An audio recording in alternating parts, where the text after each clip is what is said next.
అట్టివాడే వంచకుడును క్రీస్తు విరోధినై ఉన్నవాడు. మేము మీ మధ్యను నెరవేర్చిన కార్యములను చెడగొట్టు కొనక మీరు పూర్ణ ఫలము పొందినట్లు జాగ్రత్తగా చూచుకునడి.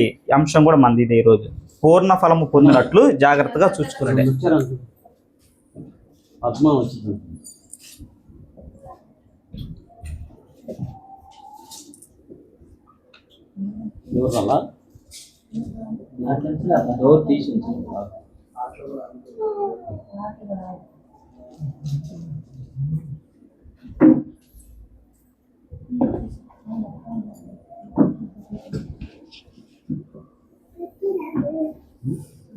మీరు పూర్ణ ఫలము పొందినట్లు జాగ్రత్తగా చూసుకునేది. ఈ మాట ఎవరితో అంటున్నాడు? అలా చదువుకున్నా. ఈ మాట ఎవరితో అంటున్నాడు చూడండి. మేమంటే ఎవరు? అపోస్తులు, 12 మంది అపోస్తులు. మేము మీ మధ్యన నెరవేర్చిన, మీ మధ్య అంటే స్థానికంగా ఏర్పడిన సంఘాలు, మీ మధ్యన నెరవేర్చిన కార్యములు చెడగొట్టుకొనక. ఎఫ్ఎస్సి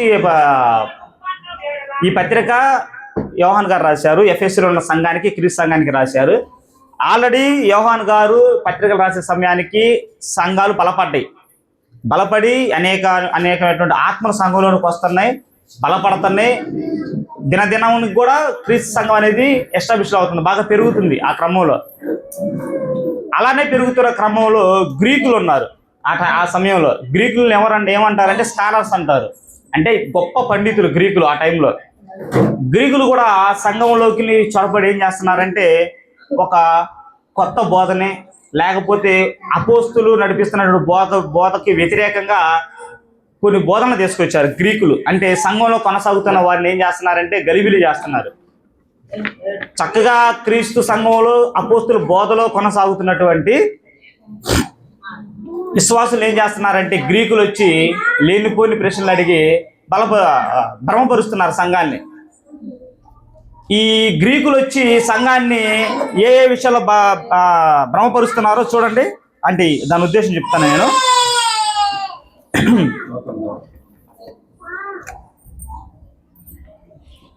అంటే ఈ యోహాను పత్రిక మనం బ్యాక్గ్రౌండ్ చూస్తున్నాం కొద్దిగా.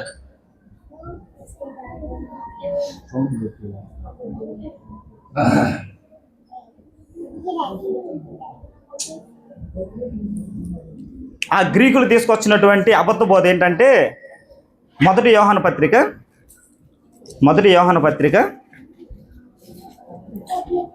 2వ అధ్యాయం 22వ వచనం చదవండి. యేసు క్రీస్తు కాడని చెప్పువాడు తప్ప ఎవడు అబద్ధికుడు?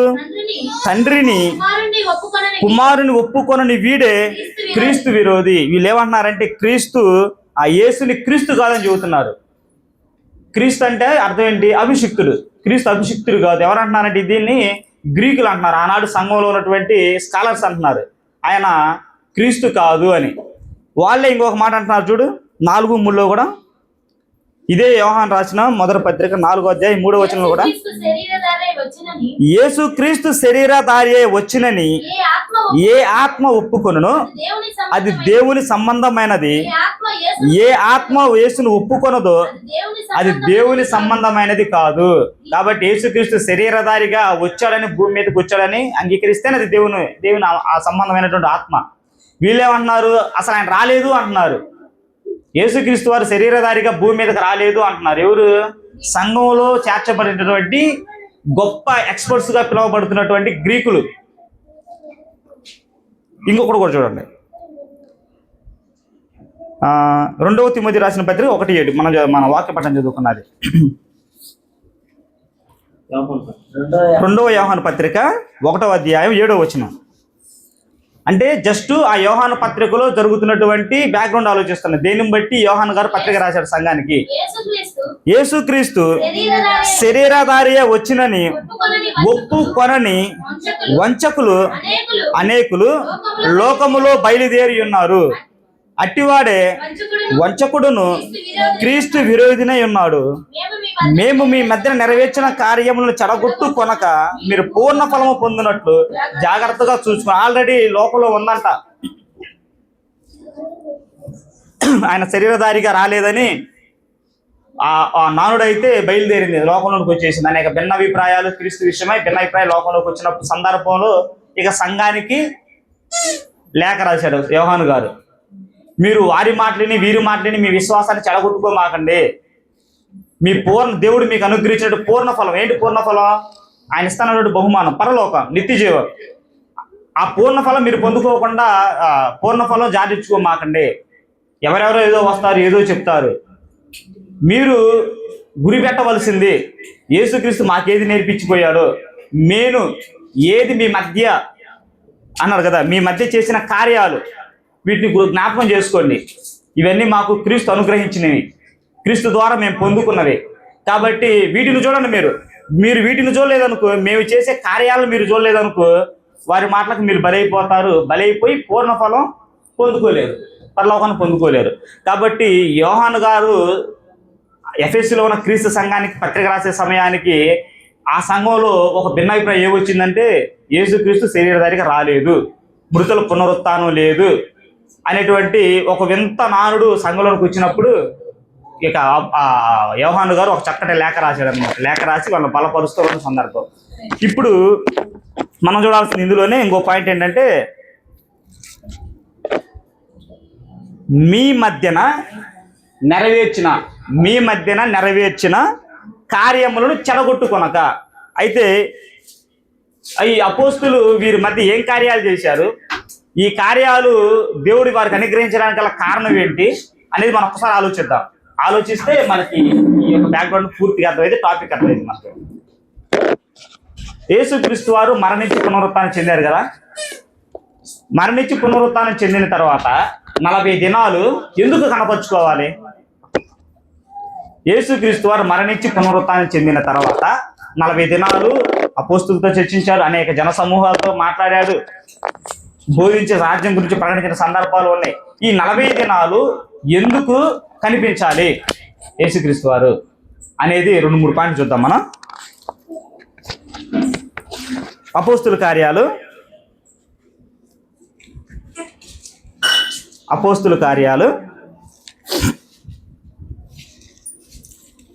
1వ అధ్యాయం మొదటి 4 వచనాలు ఉంటాయి చూడండి. ఓ థెయోఫిలా,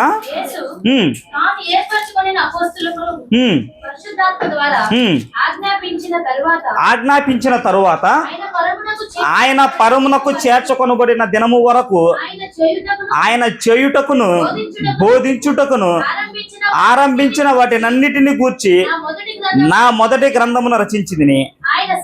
ఆయన శ్రమపడిన తరువాత 40 దినముల వరకు వారికి అగపడుచు దేవుని రాజ్య విషయములను గూర్చి బోధించుచు అనేక ప్రమాణములను, కింద ఫుట్ నోట్ లో చూడకేమనుందో, రుజువులను చూపి వారికి తన్ను తాను సజీవునుగా కనపరుచుకున్నాను. ఎందుకు మరణించి పునరుత్థానం చెందిన తర్వాత 40 దినాలు ఎందుకు కనబడ్డాడంటే, తను నిరూపించుకోవడానికి, రుజువు చేసుకోవడానికి. అంతే కదా. యేసుక్రీస్తు వారు చనిపోయిన తర్వాత కూడా కొంతమంది సైనికులు చేయమంటారు, మేము వెళ్ళి కాపలా ఉంటాము, ఆ వంచకుడు నేను అంటలా మాట, ఆ వంచకుడు బతికున్న దినాలలో నేను మరణించిన తర్వాత 3వ దినాలు లెగుస్తానని మాతో చెప్పాడు.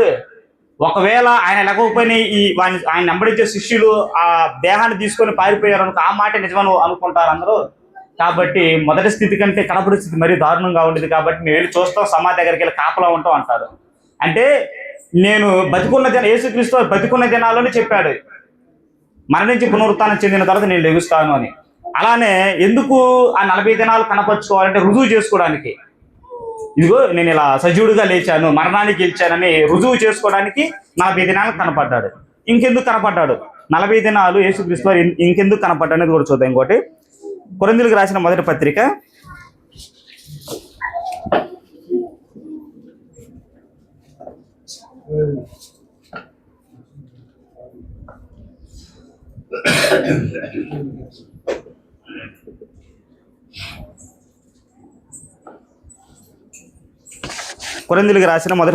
15వ అధ్యాయం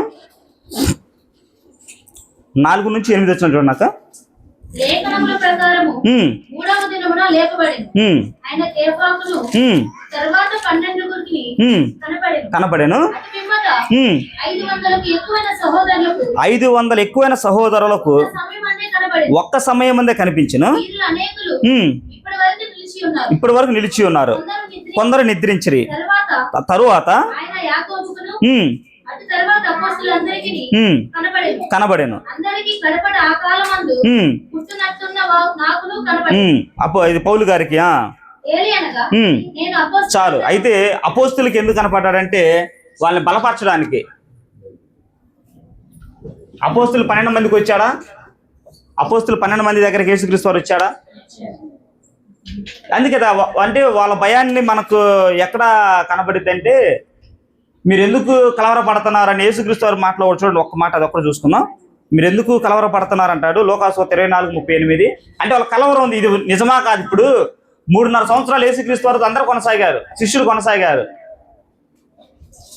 ఏదో భయం వాళ్ళకి, పరిపూర్ణమైనటువంటి విశ్వాసం, 100% విశ్వాసం రాలి. అప్పటికి భయం, కలవరం ఉంది. అమ్ము ఏమైతే ఏం చేయాలి అనేటువంటి కలవరం ఉంది. చూడండి ఆ మాట యేసుక్రీస్తు అంటాడు 24:38. అప్పుడు ఆయన ఎందుకు కలవరపడుచున్నారు? మీరు ఎందుకు కలవరపడుచున్నారు? హృదయములలో సందేహములు పుట్ట మీ హృదయంలో సందేహం. ఇది ఎప్పుడు అన్నమాట? శరీరధారిగా ఉన్నప్పుడు కాదు, 40 దినాల్లో మాట్లాడుతున్నాడు అన్నమాట. ఇది పునరుత్థానం తర్వాత 40 దినాలు కనబడ్డాడు చూసావు. అప్పుడు చెబుతూ మీరు కలవరపడమాకండి, భయపడమాకండి. చదువు అక్క. మీరెందుకు కలవరపడుచున్నారు? మీ హృదయములలో సందేహములు పుట్టనేలా నేనే ఆయనను అనుటకు నా చేతులను నా పాదములను చూడుడి. చాలు. ఎంత మాకు ఒప్పండి. ఏంటంటే వాళ్ళు కలవరపడుతున్నారు కాబట్టి వాళ్ళని బలపరచడానికి 40 దినాలు కనిపించాడు యేసుక్రీస్తు. ఒకటి దేనికి కనిపించాడంటే రుజువు చేయడానికి, నేను సజీవుడిని, నేను మరణాన్ని గెలిచాను అని రుజువు చేయడానికి 40 దినాలు కనపడ్డాడు. తర్వాత అపోస్తుల్ని బలపరచడానికి కనపడ్డాడు. ఇంకొకటి ఎందుకు కనపడ్డానే దానికి కూడా యోహాను సువార్త లోకాసువార్త చూడండి. లోకాసువార్త 24:49. ఇదే లోకాసువార్త 24:49. ఈ సంగతులకు మీరే సాక్షులు.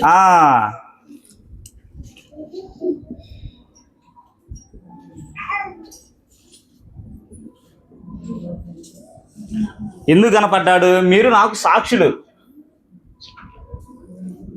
మనం క్రైస్తవులు, మనం సాక్షులుగా ఉందామా, సాధనాలుగా ఉందామా? మనం సాక్షులుగా ఉందామా, సాధనాలుగా ఉందామా? సాక్షులు మనం అనకూడదు. మనం కాదు సాక్షులు, మన ఓన్లీ సాధనాలు మాత్రం. ఆయన పనికి ఉపయోగపడే సాధనాలు అంతే. ఆయన యొక్క సువార్తను ప్రకటించేటువంటి సాధనాలు. సాక్షులు మనం అనమాకండి ఎప్పుడు. లోకంలో ఇది గొప్పగా ఉంటుంది సాక్ష్యాలు. ఎందుకంటే సాక్ష్యం అనేది భౌతికంగా చూడాలా, చూస్తే అది సాక్ష్యం అయింది. చూడకుండా దాన్ని సాక్ష్యం అనకూడదు. అబద్ధ సాక్ష్యం అయితే దొంగ సాక్ష్యం అయింది. కాబట్టి యేసుక్రీస్తు వారు 40 దినాలు ఎందుకు అపోస్తులు కనపడ్డాడంటే వారు సాక్షులుగా ఉండటానికి. మీరు నాకు సాక్షులు అన్నాడు. ఎందుకంటే 40 దినాలు ఆయన పరిశీలించారు, చూశాడు, ఆయన రాజ్యం గురించి బోధలు విన్నారు కాబట్టి. సరే, చూసిన తర్వాత వీళ్ళు సాక్షులుగా ఉన్నారు. మరి వీళ్ళకి ఇచ్చిన అధికారం ఏంటి? యేసుక్రీస్తు వీళ్ళకి ఇచ్చిన అధికారం కూడా మనం చూడాలిగా. మీరు సాక్షులుగా ఉంటానన్నాడు, ఆయన బోధలు చెప్పాడు, రాజ్యం గురించి చెప్పాడు. చెప్పినప్పుడు మరి అపోస్తులకి ఇచ్చినటువంటి అధికారం కూడా కొన్ని ఉంటాయిగా.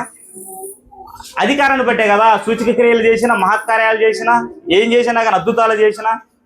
అధికారం లేకపోతే ఎవరు వచ్చినారు? కాబట్టి యేసుక్రీస్తు వారి నోటి నుంచి వచ్చినటువంటి ఒక మాట ఏందా? మార్కు సువార్త. అంటే వారికి ఇవ్వబడేటువంటి అధికారాలు ఏంటనేది మార్కు సువార్త 16:17 చూడండి. లేదా మార్కు సువార్త 16:16 చదవండి. బాగుంది, దాని నుంచి చదవండి. నమ్మి బాప్తిస్మం పొందినవాడు రక్షింపబడును, నమ్మని వానికి శిక్ష విధించబడును. నమ్మిన వారి వలన ఈ సూచక క్రియల కనబడును. ఏమనగా నా నామమున దెయ్యములను వెళ్ళగొట్టుదురు, క్రొత్త భాషలో మాట్లాడుదురు, పాములను ఎత్తి పట్టుకొందురు, మరణకరమైనది ఏది త్రాగినను అది వారికి హాని చేయదు, రోగుల మీద చేతులుంచినప్పుడు వారు స్వస్థత నొందుదురని వారితో చెప్పి నమ్మిన వారి వలన ఈ సూచక క్రియలు కనబడనంట. నమ్మిన వారి వలన ఎవరైతే నన్ను నమ్ముతే ఇంకో చోటు ఉండిద్ది, నాకంటే మీరు ఎక్కువ క్రియలు చేస్తారంటారు. మీరు నన్ను విశ్వసిస్తే నేను చేసిన దానికంటే కూడా మీరు ఎక్కువ చేస్తారంటాడు. కాబట్టి నమ్మిన వాళ్ళు ఏ సూచక్రియలు కనబడతాయి అంటే నమ్మిన వారికి ఏమిటువంటి అద్భుతాలు అవకాశం ఇచ్చాడు దేవుడు వారికి. స్వస్థతలో, దెయ్యాన్ని వెళ్ళగొట్టడం, కొత్త భాషలో మాట్లాడటం, పాములు ఎత్తి పెట్టుకోవడం. మరి ఇది ఎప్పుడు జరిగింది? ఈ అధికారం అనేది, ఈ అధికారం వారికి ఎప్పుడు వచ్చింది అంటే యేసుక్రీస్తు వారు మరణించి పునరుత్థానం చెందిన తర్వాత వెంటనే వచ్చిందా? ఎప్పుడు వచ్చింది? దీనికి మూలం ఒకటి ఉంది. ఎప్పుడు వచ్చింది అధికారం? అంతే, పెంతెకొస్తు పండుగ నాడు అన్నాడు కదా, పరిశుద్ధాత్మని మీ మీదకి నేను ఊదుతాను, అది వచ్చి మిమ్మల్ని సత్యంలో నడిపించింది, అప్పటి వరకు మీరు యెరూషలేము పట్టణంలో నిలిచి ఉండండి. ఇదే లోకాసూత్ర చివరి అన్నమాట అన్నమాట. అంటే పెంతెకొస్తు పండుగ దినాన పరిశుద్ధాత్ముడు వారి హృదయంలోనికి దేవుడు పంపించిన తర్వాత వారు అధికారం అంటే వాళ్ళకు ఒక శాసనంగా వచ్చింది అనమాట అధికారం యొక్క. అప్పటి నుంచి ఎప్పుడైతే ఈ ఆత్మను పొందుకుంటారో అపోస్తులు ఆత్మను పొందుకున్న నుంచి వారు చేసినటువంటి అద్భుతాలు కానీ మహత్కార్యాలు కానీ మనకు తెలుసా? మీకేం తెలుసుంటే చెప్పండి. అపోస్తులు ఏమేమి స్వస్థత కార్యాలు చేశారు? యోహాను గారు పౌలు గారు ఇద్దరు కూడా యెరూషలేము దేవాలయానికి వెళ్ళినప్పుడు కుంటివాడు అనమాట. పుట్టుకతోనే కుంటివాడు అతను. పుట్టుకతోనే కుంటివాడిని ఏం చేశాడు? ఆయన భిక్షం ఎత్తుకున్నాడు కూర్చొని. పౌలు గారు ఏమంటారంటే, అయ్యా నా కాడ ఏమీ లేదు, మీరు అడుగుతున్నారు కదా, నా కాడ ఏమీ లేదు. క్షమించండి, పేదరు గారి సందర్భం. పేదరు గారు ఏమంటారంటే, నా కాడైతే నీకు ఇవ్వడానికి బంగారం వెండి నా కాడ ఏమీ లేవు, కానీ నేనైతే ఒకటి చేయగలుగుతా, యేసు నామములో లేచి నడువు అంటాడు. ఆయన వెంటనే నడుస్తాడు, స్వస్థత పొందుతాడు. అది అధికారం అపోస్తలుకి ఇచ్చాడు దేవుడు. తర్వాత ఫిలిప్ గారు కూడా ఇచ్చాడు. అది కూడా ఫిలిప్ గారికి ఇచ్చిన సందర్భం ఒకసారి చదువుకుందాం చూడండి. ఫిలిప్ గారికి ఇచ్చిన సందర్భం అపోస్తుల కార్యాలు 8:7 చూడండి. అపోస్తుల కార్యాలు 8:7.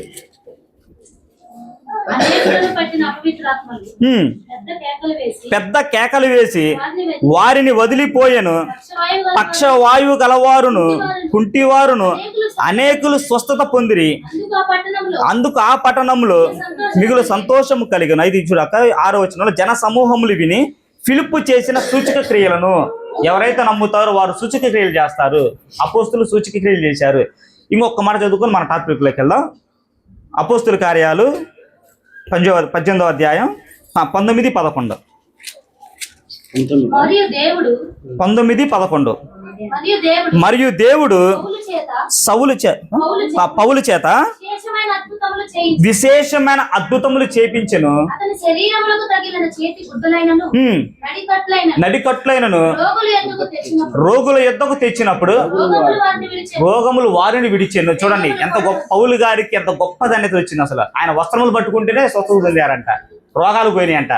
ఇదంతా కూడా వారికి ఇచ్చినటువంటి అధికారం, అపోస్తులకు ఇచ్చినటువంటి అధికారం. ఏంటది? సూచక క్రియలు, వారి మధ్య జరిగిన క్రియలు. ఇప్పుడు సంఘం స్థాపించబడి కొనసాగుతున్న సందర్భంలో ఇవన్నీ ఈ సంఘం ముందు చేశారు లేదా? యోహాను పత్రిక సమయంలో ఆల్రెడీ అన్నీ జరిగినాయి. స్వస్థతలు చేశారు, మహత్కార్యాలు చేశారు, కుంటి వాళ్ళకి నడిపించారు, మోగ వాళ్ళని మాటలు ఇచ్చారు, జబ్బు పడిన వాళ్ళకి నయం చేశారు, అన్నీ చేశారు. ఇవన్నీ చేసినా కానీ ఒక కొత్త బోధ సంఘంలోకి వచ్చేసరికి వాళ్ళు ఏమవుతున్నారంటే కలవరపడుతున్నారు. అప్పుడు ఇప్పుడు అన్నాక మూలవాక్యం మనం చదువుకున్నది మళ్ళీ. అప్పుడు వాళ్ళు ఏమంటున్నారంటే, యోహాను రాసిన 2వ పత్రిక మనం చదువుకున్న మూలవాక్యం, అట్టివాడే వంచకుడు క్రీస్తు విరోధి అయి ఉన్నాడు. మేము మీ మధ్యన నెరవేర్చిన కార్యములను చెడగొట్టుకొనక. చాలు. కాబట్టి యోహాను పత్రిక బ్యాక్గ్రౌండ్ ఏంటంటే, చక్కగా కొనసాగుతున్న సంఘంలోనికి కొత్త బోధలు వచ్చింది. ఏంటి ఆ కొత్త బోధలు అంటే, యేసుక్రీస్తు శరీరధారిగా భూమి మీదకి రాలేదు అంటున్నారు వాళ్ళు వచ్చి. లేదు యేసుక్రీస్తు భూమి మీదకి వచ్చాడు, జీవించాడు, మరణించాడు, తిరిగి పునరుత్థానం చెందాడు. పునరుత్థానం చెందిన తర్వాత 40 దినాలు మాకు కనపరుచుకున్నాడు. ఆ 40 దినాల్లో ఆయన రుజువు చేసుకున్నాడు సజీవుడిగా. ఆ 40 దినాల్లో మమ్మల్ని బలపరిచాడు. ఆ 40 దినాలు మీరే నాకు సాక్షులు అన్నాడు. ఆ 40 దినాల్లో మాకు అధికారాన్ని ఇచ్చాడు, పరిశుద్ధాత్మను ఊది. ఆ అధికారంతో మేము స్వస్థతలు చేసాం, మహత్కారాలు అద్భుతాలు చేసాం. కాబట్టి ఇవన్నీ మీకు కనబడుతున్నాయి కదా సంఘంలో, ఇవన్నీ మేము చేశాం కదా. మరి మీరు ఎందుకు పూర్ణ ఫలం పోగొట్టుకుంటారు? ఎందుకు పొందుకోకుండా? కాబట్టి పూర్ణ ఫలం పొందుకోకుండా పూర్ణ ఫలము పొందినట్లు జాగ్రత్తగా చూసుకోండి. ఏమో ఈ కొద్ది విషయంలో మీరు జారిపోతారేమో. కాబట్టి అల్టిమేట్ గోల్ ఏంటి? మేము ఏది ప్రకటించామో అది ఫాలో అవ్వాలి. మీరు క్రీస్తు మాకేది చెప్పాడో మేము క్రీస్తు బోధన మీ దగ్గరకు తీసుకొచ్చాం. క్రీస్తు బోధన మేము ప్రకటిస్తున్నాం, మా బోధన మీరు ఉండాలి అని సంఘాన్ని హెచ్చరిస్తా పౌలు గారు రాసినటువంటి పత్రిక యోహాను పత్రిక. ఇది బ్యాక్గ్రౌండ్. యోహాను పత్రిక బ్యాక్గ్రౌండ్ ఇది. ఇప్పుడు మనం ఏ టాపిక్ ఆలోచించినా మనం మొదట బాలశిక్ష దగ్గరికి వెళ్ళి ఆలోచించాలి, దుష్టాంతాల దగ్గరికి వెళ్ళి ఆలోచించాలి. ఆడికి వచ్చిన తర్వాత ముగింపుగా మన దగ్గరకు వచ్చేసరికి హెచ్చరికగా మనం ఆగాలి. ఎందుకంటే ధర్మశాస్త్రం మనకేమై ఉంది? బాలశిక్ష. ఎందుకంటే మనకు ప్రేమ అంటే నేర్పేది అదే. క్షమాపణ, కృప, విమోచన అన్నీ నేర్పింది మనకి. ఎందుకంటే బాలశిక్షని ఎందుకంటారంటే మనకి ఏ నుంచి జడ్డు దాకా మనకి వర్ణమాల ఉంది కదా, లెటర్స్ అంటారు. వీటిని మనం ఏ పేరు రాయాలన్నా, ఏదో పేరు రాయాలన్నా సరే, సపోజ్ పద్మ పేరే ఉంది కదా, ఏ పేరు రాయాలన్నా ఏ నుంచి జడ్డు దాకా అక్షరాలు లేకుండా మనం ఫిల్ చేయలేము ఒక పేరుని. బాలశిక్ష అంటే ఏంటంటే ఏ నుంచి జడ్డు దాకా ఏదో ఒక లెటర్ తీసుకొని అయితేనే ఈ లెటర్ ఫిల్ అయింది. నేను ఇందులో నుంచి ఒక లెటర్ తీసుకోను నాకు పేరు వచ్చిందంటే దాన్ని ఇంతవరకు ఎవరు కనిపెట్టిన వాళ్ళు లేరు. కాబట్టి మన ధర్మశాస్త్రాన్ని దగ్గరికి వెళ్ళకుండా మనం ఏమీ నేర్చుకోలేము. ఎందుకంటే ధర్మశాస్త్రం మనకి ఎలా ఉందంటే అది దుష్టాంతాలకు ఇవ్వబడింది. ధర్మశాస్త్రం ఎలా ఉందంటే మనకి బాలశిక్షగా ఉంది. చదువుతా ఒక్క మాట చదివి మనం భక్తుల దగ్గరికి వెళ్దాం. ఆ ఒక్క మాట చదువుకొని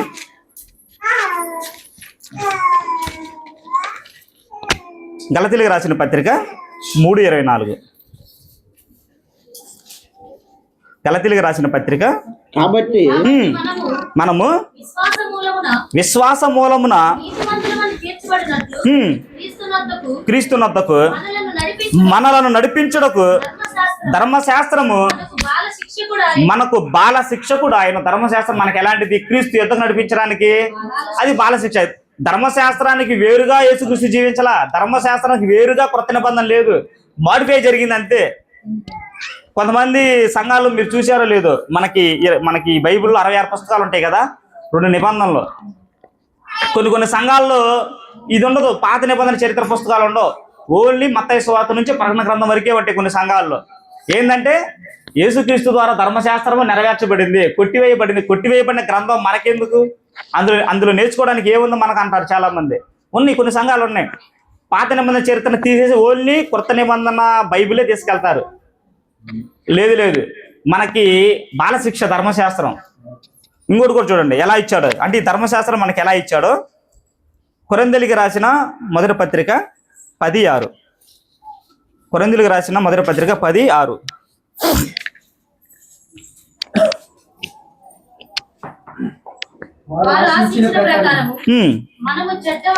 మనము చెడ్డ వాటిని ఆశించకుండునట్లు ఈ సంగతులు మనకు దృష్టాంతములుగా ఉన్నవి. అయితే వారు ఆశించిన ప్రకారం మనము చెడ్డ వాటిని ఆశించకుండానట్లు అవి ఎలా ఉన్నాయి? దుష్టాంతాలుగా ఉన్నాయి. ధర్మశాస్త్రం అది ఎలా ఉందంటే దుష్టాంతాలకు ఇవ్వబడింది. ధర్మశాస్త్రంలో ఉన్నటువంటి భక్తుల జీవితాలు మనం ఎలా తీసుకోవాలి? దృష్టాంతాలకు తీసుకోవాలి. ఆ భక్తులు అలా చేశాడు, నేను అలా ఉండకూడదు. ఈ భక్తులు అలా చేసి ఇలా మారు మనసు పొందాడు, అలా ఉండాలి. ఎలా ఉంది? దృష్టాంతాలుగా ఉంది. కాబట్టి మన ధర్మశాస్త్రానికి ఇలా ఆలోచించేప్పుడు బాలశిక్ష అది మన క్రీస్తు చేతకు నేర్పించేది అని జ్ఞాపకం ఉంచుకోవాలి. మన పాత నిబంధన చరిత్రకి ఎందుకు వెళ్ళాలంటే దృష్టాంతాలుగా చూడటానికి వెళ్ళాలి. ఆ కాలంలో వాళ్ళు అలా ప్రవర్తించారు కాబట్టి దేవుడు శిక్షించాడు. అమ్మో నేను ప్రవర్తించకూడదు, నేను జాగ్రత్తగా ఉండాలి అనేటువంటి విధానం తెలియడానికి మనం ఆడికి వెళ్ళి ఆలోచించాలి, దృష్టాంతాల దగ్గరికి వెళ్ళి. కాబట్టి ఇప్పుడు ఆలోచిద్దాం. పూర్ణ ఫలము పొందినటువంటి కొంతమంది భక్తులు మనం చూద్దాం.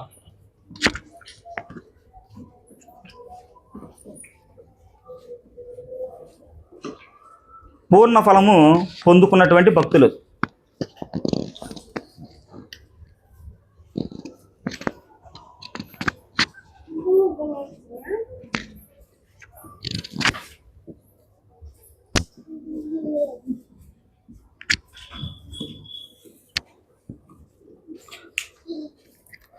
ఆదికాండం 12వ అధ్యాయం. ఆదికాండం 12వ అధ్యాయం మనకి ఎప్పుడు చదువుకున్నటువంటి మాటే. ఒక నిరీక్షణకు ఆధారం లేనప్పుడే, ఒక విశ్వాసానికి ఆధారం లేనప్పుడే అబ్రహాము గారిని ఒక అన్ని కుటుంబంలో నుంచి దేవుడు అబ్రహాం గారిని పిలుచుకున్నాడు. అబ్రహాం గారిని పిలిచి అబ్రహాం గారితో మాట్లాడుతున్నప్పుడు చూడండి 12వ అధ్యాయం 1వ వచనం 2వ వచనం చదవండి. యెహోవా, ఉమ్. నీవు లేచి నీ దేశము నుండి నీవు లేచి నీ దేశము నుండి బంధువుల యొద్దకు నీ బంధువుల యొద్ద నుండి నీ తండ్రి ఇంటి నుండి బయలుదేరి నేను నీకు చూపించే దేశమునకు వెళ్ళుము. నిన్ను గొప్ప జనమునుగా చేసి నిన్ను ఆశీర్వదించి నీ నామమును గొప్ప చేయుదును. నీవు ఆశీర్వాదముగా ఉందువు.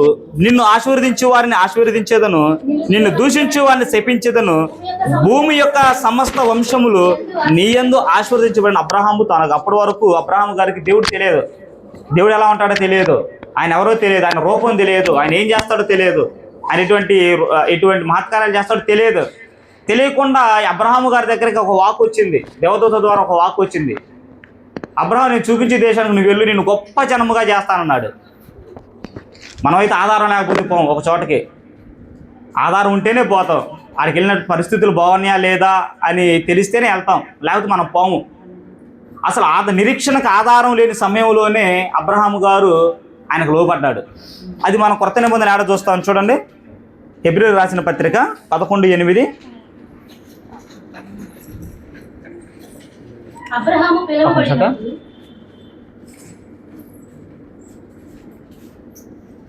అబ్రహాం గారు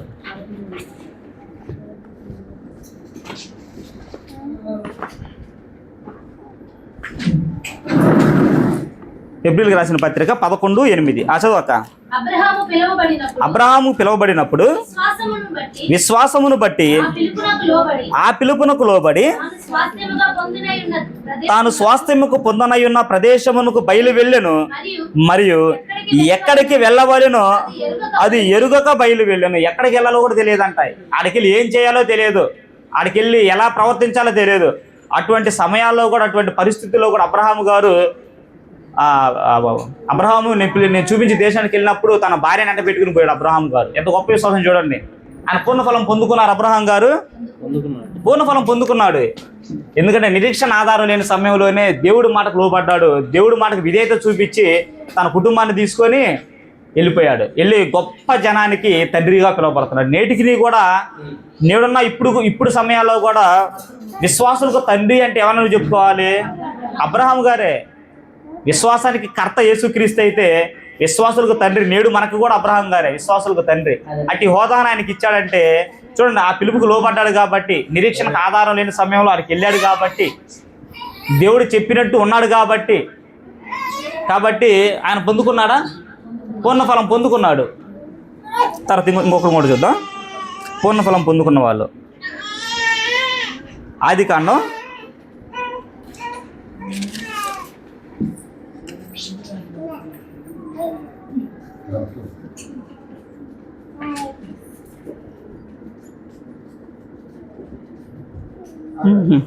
6వ అధ్యాయం 17-18 చూడండి. ఆదికాండం 6వ అధ్యాయం. సమస్త శరీరులను ఆకాశము క్రింద ఉండకుండా నాశనము చేయుటకు భూమి మీదకి జల ప్రవాహము రప్పించుచున్నాను. లోకమందున్న సమస్తమును చనిపోవును. అయితే నీతో నా నిబంధన స్థిరపరచుదును. నీవును నీతో కూడా నీ కుమారులను నీ భార్యయు నీ కోడండ్రను ఆ ఓడలో ప్రవేశింపవలెను. చాలక చూడండి, ఆ టైంలో నోవాహు గారు జీవిస్తున్న సమయంలో పాపం పేటరెళ్తున్న సందర్భంలో ఒకే ఒక్కడు నీతిమంతుడిగా కనబడ్డాడు. ఆ ఒక్క నీతిమంతుడు ఎవరంటే నోవాహు గారు. కాబట్టి వీళ్ళందరిలో నిందారహితుడిగా నీతిమంతుడిగా నువ్వే ఉన్నావు. నీతో నేను నిబంధన చేస్తున్నా. నీ కొరకు నీ కుటుంబం కొరకు ఓడను సిద్ధపరచుకో. ఆ ఓడను సిద్ధపరచుకొని నీ కుటుంబాన్ని మొత్తాన్ని ఓడలోకి తీసుకెళ్ళి వాళ్ళు రక్షించబడతారు. అప్పుడు నువ్వు మరణం నుంచి వేరవుతావు, మరణం నీ మీదకి రాదు అని నోవాహు గారితో చెప్పినప్పుడు నోవాహు గారు ప్రవర్తించింది చూడండి. మనకి కొత్త నిబంధన చెప్పిద్ది. హెబ్రీ 11:7 చూడండి.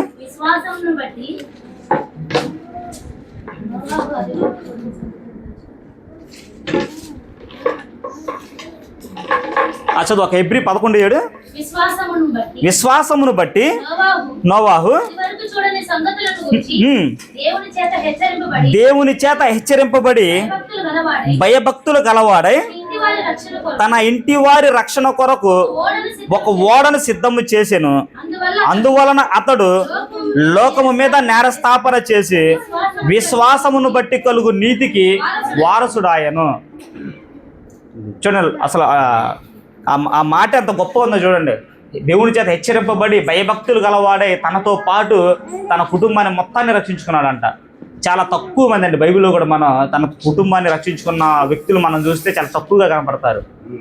కుటుంబం మొత్తాన్ని రక్షణలోకి తీసుకొచ్చిన సందర్భాలు చాలా తక్కువగా చూస్తాం మనం. వారిలో నోవా గారు ఒకళ్ళు. దేవుడు మాటల చేత హెచ్చరింపబడిన తర్వాత నీ కొరకు ఓడను చేసుకో అన్నప్పుడు అది కూడా సమయం అంతా 100 సంవత్సరాల సమయం, అంతా ఇంత కాదు, 100 సంవత్సరాల ప్రయాస. కాబట్టి నోవా గారు పూర్ణఫలం పొందుకున్నాడా? పొందుకున్నాడు. మనం ఇంకా ఏం చెప్పలేము, దానికి ఇంకొక మాట కూడా చెప్పలేము. పూర్ణఫలం పొందుకున్నాడు.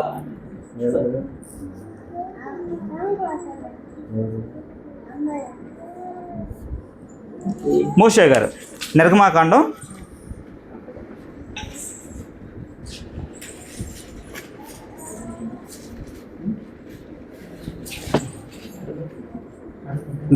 3వ అధ్యాయం 9 నుంచి 11 వచ్చినా చూడండి. మొర ఇశ్రాయేలీల మొర నిజముగా నా యొద్దకు చేరింది. వారిని పెట్టుచున్న హింసను చూచితిని. కాగా నిన్ను ఫరో యొద్దకు పంపేదను. చాలు చూడండి, మోషే గారు ఎన్నుకోబడిన పని ఏంటి? వీళ్ళు కరువు వచ్చినప్పుడు, ఇశ్రాయేల్ జనాంగం మొత్తం కూడా కరువు వచ్చినప్పుడు 70 మంది యోసేపు గారి దగ్గరికి వెళ్ళారు. యోసేపు గారు అప్పుడు ఐగుప్తులో ప్రధానమంత్రిగా ఉన్నాడు. యోసేపు గారికి 70 మంది ఇశ్రాయేల్ జనాంగం వెళ్ళారు. ఆ 70 మంది ఏమయ్యారు? విస్తరించారు, బాగా అభివృద్ధి పొందారు. దేవుడు ఏం చేసిందంటే వాళ్ళని ఆశీర్వదించాడు, ఆ ఇశ్రాయేల్ జనాంగాన్ని. ఎంత ఇదైందంటే 70గా పోయినటువంటి వీరి సంఖ్యను దాటేస్తున్నారు. ఆల్రెడీ ఐగుప్తులో చాలా మంది ఉన్నారు. వీళ్ళు ఏమవుతుంది, వెళ్ళింది 70 మంది. 70 మంది ఎలా అయ్యారంటే వారికంటే కూడా మించున్నారు వీళ్ళు. అంటే జనసంఖ్యలో విస్తరిస్తున్నారు బాగా. ఆ విస్తరిస్తున్న సందర్భంలో యోసేపుని ఎరగని ఒక రాజు వచ్చాడు, ఫరో. యోసేపుని ఎరగని ఒక రాజు వచ్చి ఏం చేశాడంటే ఇలా బాధలు పెట్టడం మొదలు పెట్టాడు. ఇబ్బందులు పెట్టడం, వీళ్ళని వెట్టి చాకులు చేయించడం, అనేకమైనటువంటి విధానాలు చేస్తున్న సందర్భంలో ఇక వీళ్ళు ఏం చేస్తున్నారంటే యాచన చేస్తున్నారు, బాధపడుతున్నారు. ప్రార్థన చేస్తున్నప్పుడు దేవుని చెంతకి ఆ మొరలు వెళ్ళినాయంట. అప్పుడు మోషేని ఎన్నుకొని, మోషే, నా ప్రజలు ఐగుప్తులు మగ్గిపోతున్నారు కాబట్టి వారిని విడిపించుటకు నేను నిన్ను ఏర్పరచుకున్నాను. సరే, ఏర్పరచుకున్నటువంటి ఆ పనిని ఆయన నెరవేర్చాడా? ఏప్రిల్కి రాసిన పత్రిక 3:2 చూడండి. ఎబ్రీ పత్రిక 3:2.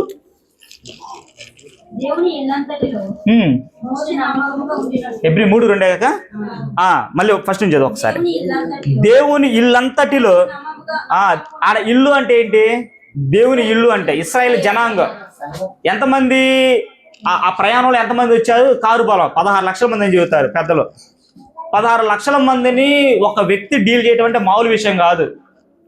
ఒక ఇంట్లో 3 పిల్లలుండి, తల్లిదండ్రులుండి, భార్యాభర్తలు 7 కుటుంబంలో ఉంటేనే చస్తారు నాయకత్వం చేయడానికి. ఇంట్లో ఒకరి మాట ఒకరు వినరు, ఒకరి మాట ఒకరు లోబడరు. 7 7 ఆలోచనలు ఉంటాయి. ఒక ఆలోచన పారదు కుటుంబంలో, ఒక తాటి మీదకి రారు. అలాంటిది 60 లక్షల మందిని ఏకతాటి మీదకి తీసుకురావడం మామూలు విషయం కాదు. గొప్ప నాయకత్వం మోషే గారు చేసిన నాయకత్వం. కాబట్టి అందుకే నా ఇల్లంతటిలో నమ్మకమైన వాడు, నేను ఏర్పరచుకున్నటువంటి స్వాస్థంగా ఏర్పరచుకున్నటువంటి ఇశ్రాయేల్ జనాంగం అంతటిలో ఎవరు నమ్మకంగా ఉన్నాడు. నమ్మకంగా ఉండి దేవుని యొక్క పనిని నెరవేర్చాడు. కాకపోతే దూరం నుంచి చూసి వందనం చేసి అక్కడ ఆగిపోయాడు. దేవుడు వాగ్దానం చేసినటువంటి ఆ కానాన్ అనే ప్రదేశంలోనికి వెళ్ళలేకపోయాలే కానీ దూరం నుండి చూసి వందనం చేశాడు. అనుంటాడే, ప్రభువా వెళ్ళాలని నాకు ఆజ్ఞాపించావు, నేను నా దుష్కార్యం వల్ల నేను వెళ్ళలేకపోయాను, నేను ఒక్కసారి చూస్తానయా, ఒక్కసారి చూసి నేను మరణిస్తాను అని ఉంటాడేమో. అందుకని దూరం నుండి చూసి వందనం చేసి మరణిస్తాడు అనమాట. కాబట్టి పూర్ణఫలం పొందుకున్నాడా? పూర్ణఫలం పొందుకున్నారు. ఇలా మనం ఆలోచించుకుంటూ పోతే చాలా మంది ఉన్నారు. దేవుని మాటకి ఎవరైతే విధేయులుగా ఉంటారో, దేవుడు మాటని విని ఎవరైతే విశ్వసించి ఆయన మాట నెరవేర్చే వాళ్ళగా మనం ఉంటామో వాళ్ళందరూ కూడా పూర్ణఫలం పొందుకున్న వాళ్ళే. రాహాబు అనే వేశ్య ఉంది. ఆమె ఇశ్రాయేలీ రాలు కాదు, ఆమె ఎరుగో పట్టణస్థురాలు, ఒక వేశ్య. అయినప్పటికీ కూడా దేవుడు శక్తిమంతుడు. పైన ఆకాశమే గంది, కింద పైన ఆకాశం అందే గాని కింద భూమి అందే గాని యెహోవాయే దేవుడు అంది. ఆమె కూడా పూర్ణఫలం పొందుకుంది, పరలోకానికి వెళ్ళింది ఆమె కూడా. కాబట్టి దేవుడు మాట విన్న ఏ ఒక్కరు నష్టపోవాల. పాత నిబంధన చరిత్రలో దృష్టాంతాలుగా మనం చూసుకున్నా కానీ వినని వాళ్ళు నష్టపోయారు, వినిన వాళ్ళు ఎవరు కూడా నష్టపోవాల. కాబట్టి భక్తులు పూర్ణఫలం పొందుకున్నారు. మరి మనం ఎలా ఉందాం? పూర్ణఫలం పొందుకునే వాళ్ళ ఉందామా లేదా? కాబట్టి మనం పాజిటివ్ చూసుకున్నాం, నెగిటివ్ కూడా ఒక ఇద్దరిని చూసుకొని మనం క్లోజ్ చేసుకున్నాం. పూర్ణఫలం పొందిన వ్యక్తులు మన అబ్రహాం గారిని చూసాం, తర్వాత పూర్ణఫలం పొందిన వ్యక్తులు నోవాహు గారిని చూసాం, పూర్ణఫలం పొందిన వ్యక్తుల్లో మోషే గారిని చూసాం. మరి పూర్ణఫలం పొందకుండా తప్పిపోయిన వాళ్ళు లేకపోతే శాపానికి గురైన వాళ్ళని ఒక ఇద్దరు చూసుకొని మనం ముగించుకుందాం. అబ్రహాము గారి కుటుంబంలో ఉన్న వ్యక్తే ఎవరతను? లోతు గారు భార్య. వీళ్ళిద్దరు కూడా సొదొమ గొమొర పట్టణంలో నివసిస్తున్నారు. లోతు భార్య ఇద్దరు కూడా సొదొమ గొమొర పట్టణంలో నివసిస్తున్న సందర్భంలో దేవుడు హెచ్చరించాడా? దేవదూతలను పంపించి ఆ సొదొమ గొమొర అనే పట్టణం భయంకరమైన స్థితిలో ఉంది, అగ్ని గంధకాలతో నేను దాన్ని కాల్చివేయబోతున్నాను, మీరు ఈ ప్రాంతాన్ని విడిచిపెట్టి వెళ్ళిపోండి, నేను చూపించే ప్రాంతానికి మీరు వెళ్ళిపోండి అని చెప్పేసి లోతు గారి దగ్గరికి దేవదూతలు వచ్చి చెప్పారు. దేవదూతలు వచ్చి చెప్పినప్పుడు ఇద్దరు వెళ్ళారు. లోతు భార్య వాళ్ళ పిల్లలు తీసుకొని అయితే పోయాడు. దారి మధ్యలో మరి ఆ స్త్రీకి లోతు భార్యకి ఏం కనిపించిందో తెలియదు, మళ్ళీ ఒకసారి వెనక్కి తిరిగి చూద్దాం అనుకుంది. ఒక్కసారి వెనక్కి తిరిగి చూడగానే ఏమైపోయింది? ఉప్పు స్తంభం అయిపోయింది, కోల్పోయింది, పూర్ణఫలం కోల్పోయింది, దేవుడు ఇస్తానటువంటి నిత్య జీవాన్ని కోల్పోయింది. అందుకే కదా కొత్త నిబంధనలో యేసుక్రీస్తు వారి పరిచయం నాగటి దాని మీద చేపెట్టి వెనుక దిశలో నాకు పాత్రులు కదా అంటారు. చూసారా? అంటే విశ్వాసం అనేటువంటి ప్రయాణంలో ఉన్నప్పుడు చూసి వచ్చినటువంటి విధానాన్ని మళ్ళీ మనం దాని జోలికి వెళ్ళేటువంటి స్థితిలో మనం ఉండకూడదు అనమాట. దేవుడు హెచ్చరించాడు, మీరు వెళ్ళండి, మీరు రక్షించబడతారని. లోతు వెళ్ళాడు, లోతు కుమార్తెలు వెళ్ళారు, కానీ ఈమె మాత్రం ఆగిపోయింది. దేన్ని బట్టి ఆగిపోయి ఉండొచ్చు? ఏముందో ఆమెకి, నా ఆస్తి ఉంది అనుకుందో, నేను సంపాదించుకున్న ఆస్తుపాస్తులు ఉన్నాయి అనుకుందో, ఏమో తెలియదు. వెనక్కి తిరిగి చూసింది, కోల్పోయింది. కొద్దిపాటి సమయంలోనే చిన్న పాయింట్లకే మనం నిత్య జీవాన్ని కోల్పోయే అవకాశం ఉంటుంది. ఎందుకంటే ఏమే మనకు మాది కొత్త నిబంధనలు అంటాడు. చూడండి ఒకసారి లోతు భార్య మీరు జ్ఞాపకం చేసుకుని అంటారు ఒక మాట. చూడండి, అది ఒక మాట చూసుకుందాం. లూకాసు వార్త 17:32. ఒక్క నిమిషం ఇవ్వరు రాస్తాను.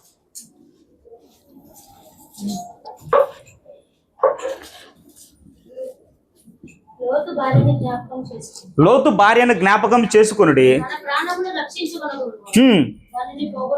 దానిని పోగొట్టుకును.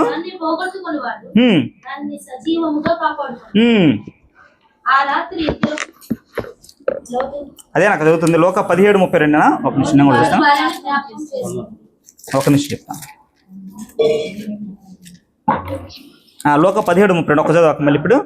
లోతు భార్యను జ్ఞాపకము చేసుకునుడి, తన ప్రాణమును రక్షించుకొనుగోరువాడు దానిని పోగొట్టుకును, దాన్ని పోగొట్టుకున్నవాడు దాన్ని సజీవముగా కాపాడుకును. అయితే ముందున్న పరిస్థితిని చెప్పబోతున్నాడు యేసుక్రీస్తు వారు. అక్కడ ఉన్నటువంటి ఆడియన్స్ కి, యూదులకి ఏం చెబుతున్నాడు? ముందున్న పరిస్థితిని చెబుతున్నాడు. అనేకమైన పరిస్థితులు వస్తాయి, అనేక పరిస్థితులు వస్తాయి, మీ విశ్వాసం నుంచి లాగే పరిస్థితులు అనేకమైన వస్తాయి. కాబట్టి మీరు జాగ్రత్తగా ఉండండి. లోతు భార్యను జ్ఞాపకం చేసుకోండి. త్రుటిలో తప్పించుకున్న లోతు భార్య పరలోకాన్ని పొందుకునేటువంటి విధానాన్ని కోల్పోయిందామా. కాబట్టి మీరు విశ్వాస ప్రయాణంలో ఉన్నప్పుడు లోతు భార్యను జ్ఞాపకం చేసుకోండి అని హెచ్చరిస్తున్నాడు అనమాట. తర్వాత మేజర్గా చెప్పుకోవాల్సిందే ఇశ్రాయేలు ప్రజలు.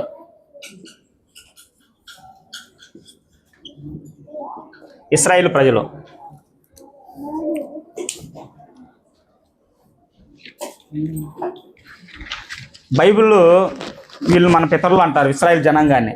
ఎందుకంటే దేవుడు ప్రారంభ వీరిని ఎంత గొప్పగా ఎంచుకున్నాడంటే, ఒక మాట చూడండి, నిర్గమాకాండం ఒక్కసారి. నిర్గమాకాండం 19 చూడండి, ఎంత గొప్పగా వీళ్ళని ఎంచుకున్నాడు దేవుడు వీళ్ళని. కాగా వీరు నా మాట శ్రద్ధగా విని నా నిబంధనను అనుసరించి నడిచిన ఎడల మీరు సమస్త జనులలో నాకు స్వకీయ సంపాద్యమగురు. నాకు స్వకీయ సంపాద్యం, నా నిబంధన కనుక మీరు నడిస్తే, నా నిబంధనలు మీరుంటే మీరు నాకు స్వకీయులు నా రక్త సంబంధికులు అంట, స్వకీయులు అంటే రక్త సంబంధికులు అంట, మీరు నా రక్త సంబంధికులు అంటూ మాట్లాడుతున్నాడు.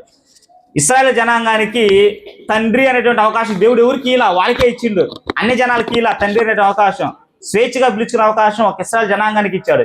ఎందుకంటే మీరు నా సొత్తు, దత్తపుత్రులు ఇశ్రాయేలీలు. అలానే ఇశ్రాయేలీలకి ఉన్నటువంటి అధికారం కూడా చూడండి, దేవుడు వారికి ఎటువంటి అధికారాన్ని ఇచ్చాడు ఇశ్రాయేలీలకి. రోమిలికి రాసిన పత్రిక 9వ అధ్యాయం చూడండి. ఇశ్రాయేల్ జనాన్ని దేవుడు నా స్వకీయులు అనుకున్నాడు, నా సంపాద్యం అనుకున్నాడు. అలానే వారికి ఇవ్వబడేటువంటి అధికారం కూడా చూడండి కొన్ని. రోమిలికి రాసిన పత్రిక 9వ అధ్యాయం 4వ వచనం. వీరు ఇశ్రాయేలీయులు మహిమయు నిబంధనలను ధర్మశాస్త్ర ప్రధానమును వాగ్దానములు వీరు. చూడండి ఎన్నున్నాయో, అర్చనాచారాదులు, మహిమ, నిబంధన మొత్తం వారి అనంట. చూడు అంత గొప్ప ధన్యతనిచ్చాడు. అంటే ఆనాడు వాక్య పరిచర్య చేయాలన్నా, దేవుని మాట చెప్పాలన్నా వారికే, అన్యులకి లేదు. అటువంటి గొప్ప విధానాన్ని ఇశ్రాయేల్ జనానికి ఇచ్చాడు. అట్టి గొప్ప విధానాన్ని ఇశ్రాయేల్ జనానికి ఇచ్చినటువంటి దేవుడే ఒకనొక సందర్భంలో మోషే గారు ఇశ్రాయేల్ జనాంగం ఒక మాట వాడతాడు, దుర్భాష ఒక మాట అంటారు. ఆ మాట వాడితేనే దేవుడు సహించలా ప్రజల్ని, మూర్ఖులారనే మాట అంటాడు ఒకటి. ఆ మాట అంటేనే దేవుడు సహించలా, కోప్పడ్డాడు మోషే మీద. మోషే నువ్వు నా ప్రజల మీద కోప్పడ్డావు, నువ్వు కానాని వెళ్ళవన్నాడు. అటువంటి అంత కోపంగా ఉన్న దేవుడి చేతే వీళ్ళు ఆయన నోటి చేత ఒక 2 మాటలు అనిపించుకున్నారు. ఆ మాట చూడండి, దేవుడు అన్న మాట చూడండి. ఇర్మియా గ్రంథం, ముందుకెళ్దాం. ఇర్మియా గ్రంథం. ఎంత గొప్పగా చూసుకున్నటువంటి వీళ్ళని దేవుడు ఏమని అన్నాడు, ఎంత మంచి వీళ్ళకి బిరుదు ఇచ్చాడు దేవుడు వీళ్ళకి. ఇర్మియా గ్రంథం వీళ్ళకి ఇచ్చిన బిరుదులు చూడండి. ఇర్మియా గ్రంథం 3వ అధ్యాయం 6వ వచనం, 3:6.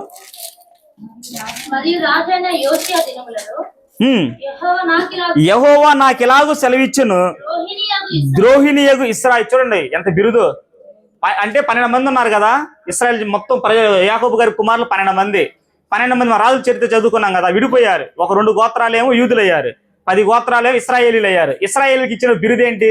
10 గోత్రాల వాళ్ళకి ద్రోహిణియగు ఇశ్రాయేలు చేయు కార్యము నీవు చూచితివా? ఆమె ఉన్నతమైన ప్రతి కొండ మీదకి నీవు, పచ్చని ప్రతి చెట్టు క్రిందకి నీవు పోవచ్చు, అక్కడ వ్యభిచారము చేయుచున్నది. ఇశ్రాయేలు మొత్తం 10 గోత్రాలు మొత్తం కూడా అన్ని దేవతల పూజించేవాళ్ళు. మన ఒక్కరు కూడా మంచి వాళ్ళు ఇశ్రాయేల్ రాజ్యాన్ని వెళ్ళినటువంటి వాళ్ళని. అందుకే దాన్ని వ్యభిచారంతో పోల్చాడు. విగ్రహాల జోలికి ఎవరు వెళ్ళినా కానీ వ్యభిచారంతో పోల్చాడు. కింద చూడక్క,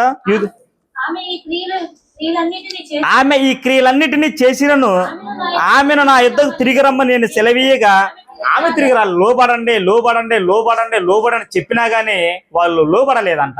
ఈ 10 గోత్రాల వాళ్ళు దేవుని ఇసిగిచ్చారు, లోబల్లా. మరియు విశ్వాసఘాతకురాలకు ఆమె సహోదరి అని యూదా. చూడండి ఇలా కూడా ఇంకో బిరుదు.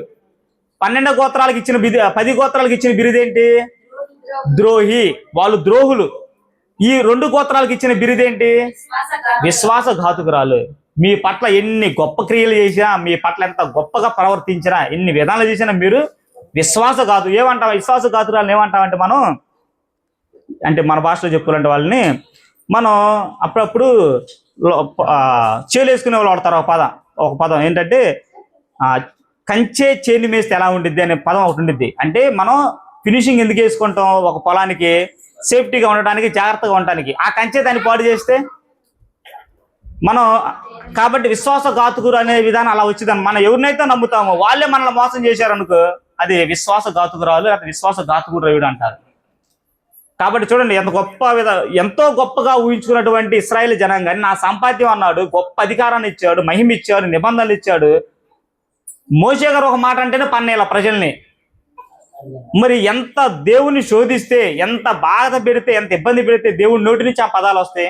విశ్వాసఘాతుకురాలని కానీ, ద్రోహి అని కానీ అంత శోధించారు ఇశ్రాయేల్ జనాంగం. ఎన్నిసార్లు శోధించారు ప్రయాణాల్లో. ఏదికాడంటే చిన్న చిన్న భోజనాలు కానీ శోధించేవారు. అంటే ఆకలేయడం తప్పు కాదు, అడగడం తప్పు కాదు. దీన్ని ఏమనేవాళ్ళంటే, ఆకలేసినప్పుడు ఏమనేవాళ్ళంటే, చి ఎడకొచ్చి తప్పు చేసి ఆడున్నా సరే మాకు అది దొరికేది ఇది దొరికేదే. అంటే దేవుడు ఆ విషయంలో బాధపడ్డాడు. అంటే ఇది నాకు అక్కడ బాగుంది, ఇలా తీసుకొచ్చి మమ్మల్ని ఆకలితో చంపుతున్నాను అనే విషయంలో బాధపడుతుండే దేవుడు.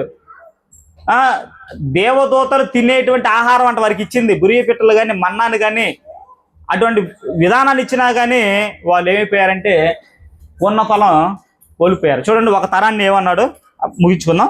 ఒక తరాన్ని ఏమన్నాడు హెబ్రీయులకు రాసిన పత్రిక మీరు నా విశ్రాంతిలో చేరరు అని అంటాడు వారిని ఉద్దేశించి. హెబ్రీయులకు రాసిన పత్రిక 4వ అధ్యాయం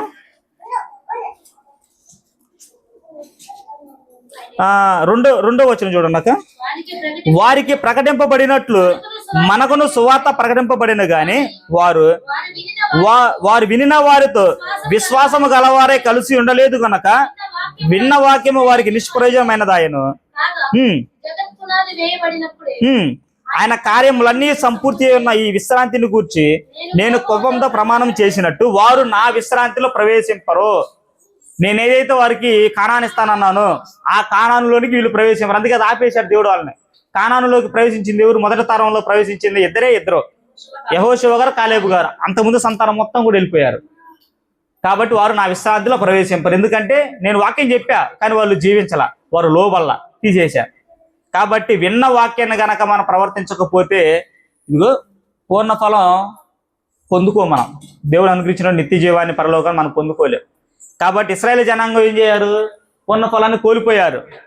లోతు భార్య ఆ పూర్ణ ఫలాన్ని కోల్పోయింది.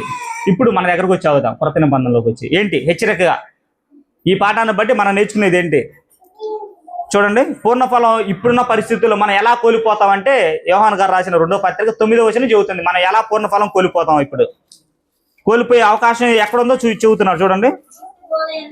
క్రీస్తు బోధ యందు నిలిచి ఉండక దానిని విడిచి ముందునకు సాగు ప్రతి వాడును దేవుణ్ణి అంగీకరింపని వాడు ఆ బోధ యందు నిలిచి ఉండువాడు తండ్రిని కుమారుణ్ణి అంగీకరించేవాడు కాడు.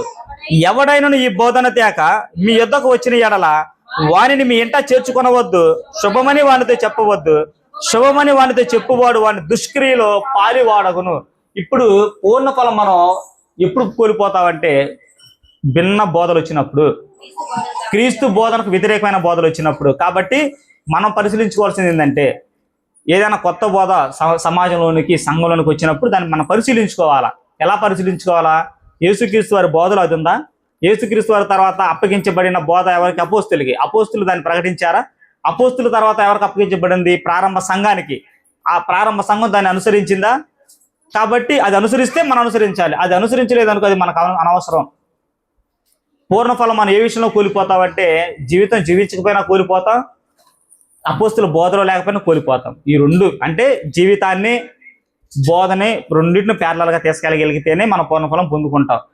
నేను గొప్పగా భక్తిగా జీవించి మన ఈ డాక్టరీలో లేకపోయినా సిద్ధాంతంలో లేకపోయినా మనకు ఆత్మకే డేంజరే. కాబట్టి మన ఆత్మీయ భౌతిక సంబంధంలో జీవించేటువంటి క్యారెక్టర్ అంత ప్రాముఖ్యం.